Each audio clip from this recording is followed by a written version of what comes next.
lot of things to think about when you're trying to develop your stage plan. So there are a number of rules of thumb and tips that you should keep in mind when trying to figure out your stage plan, and those tips or rules of thumb will hopefully give you an advantage when it comes time to running through that stage. As an example, table starts. What you want to do is to have your magazine placed as such with the bullets up, and the reason for that is so that you can index the mag properly when you pick up your gun and your mag to load.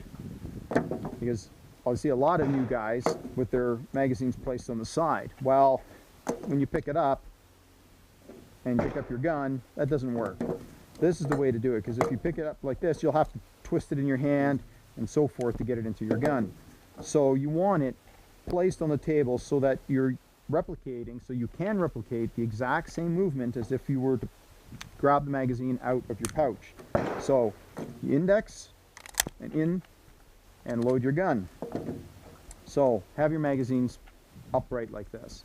Now there are stages where you'll be forced to place all your magazines on a barrel or on tables throughout the stages.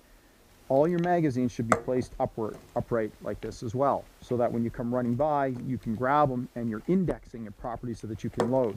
So you're running by, you pick it up, and now, okay, I've got it indexed and I'm ready to load. For those stages where you're required to place all your magazines out throughout the stage on either barrels, set them on barrels or tables, what you want to do is make sure that you place all of your magazines on those barrels or tables throughout the stage. Don't leave any in your mag pouches, because unfortunately what could happen is you may grab that mag inadvertently as you're going through the stage and use it, and that'll cause you a penalty, because the start procedure stated that all your magazines were to be placed throughout the stage on the barrels or on tables. So don't leave any magazines in your pouch. As well, don't decide that you're only going to use 4 mags. I run with 6 magazines. Therefore, I will place all 6 magazines out throughout the stage. I will not just figure I only need 4 and place 4. No, these 2 here are going to be my insurance policy. So I will think it through about just where I want magazines. I may, in one particular location, I may want 2 magazines. In another location, I may only want 1. And in another, I may want 3. So I'll place them out.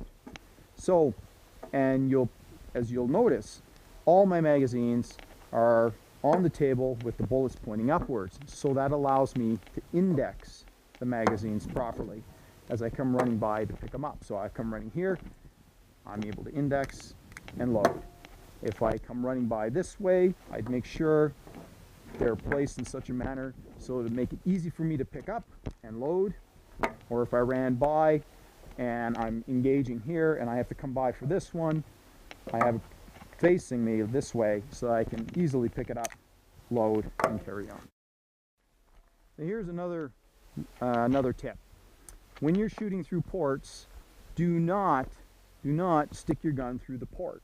There's no reason for it. What you want to do is shoot from behind the port.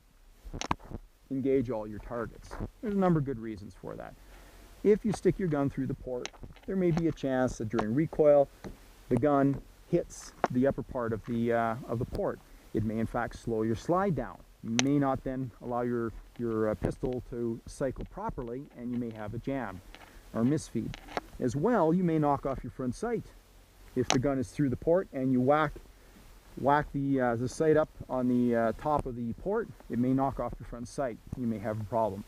As well, when you stick your gun through the port, if you have a malfunction, you'll have to then bring the gun back out to work on it, because the chances are the port's going to be too small to allow you to get your hand in there to work on the gun and figure out what the issue is or rectify the malfunction.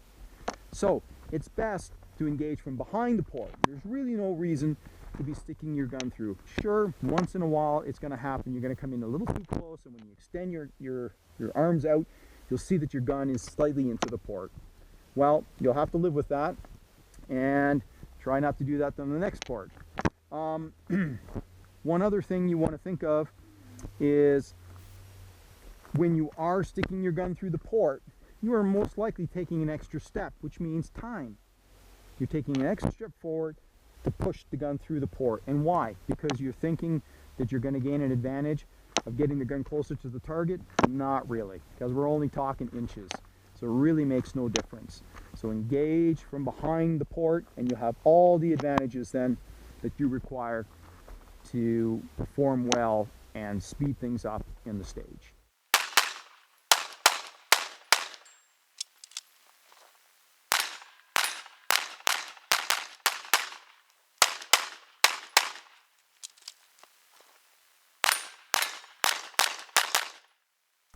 Well, I hope those tips come in handy in your next match, and that it'll help you improve your performance.